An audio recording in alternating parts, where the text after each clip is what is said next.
Lee? Lee Unker. Yes, yes you are. Thank you. Congratulations. Thank you. Thank you.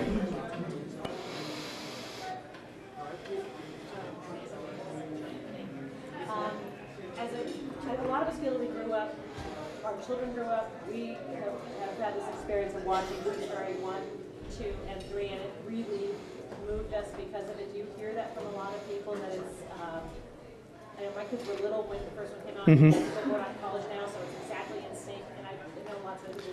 We have been in sync with a lot of families that grew up with the movies and now are sending their kids off to college, and I always apologize to them because the movie kind of socked them in the gut the most. You know, if we had made a Toy Story 3 right after Toy Story 2 11 years ago, I don't think we ever would have told the story that we chose to tell. I think it was because there were so many years in between and we had lived our own lives and were raising our children, and it just gave us a different perspective on life, and a lot of that ended up in the film.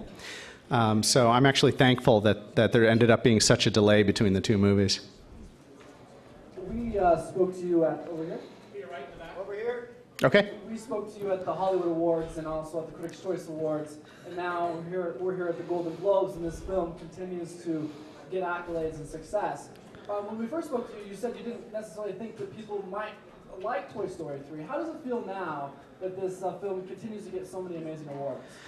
Well, it's great. I mean, you know, I always hoped people would like Toy Story 3, but I knew from the first moment that John Lasseter took me aside and asked me to direct it that I was going to have a huge responsibility on my shoulders.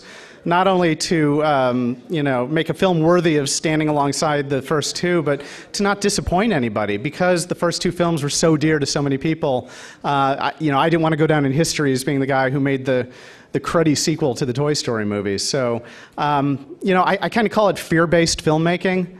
Every single day, you know, we were mortally afraid of somehow messing it up, and that ended up being like a fire beneath us that I think helped make the movie better.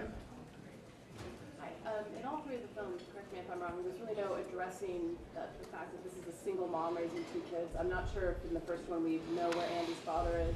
And it really struck me this time, again, there's no mention of it. And I'm wondering, do you go out of your way to sort of just say this is just a regular family where there just doesn't happen to be a dad in the house? Yeah, we've never gone into the details about the family situation, mostly because we never felt it was important to the story. It just was what it was. There are a lot of different kinds of families in the world, and this is just happens to be the family that Andy lives in. That it? Okay, thank you, everybody.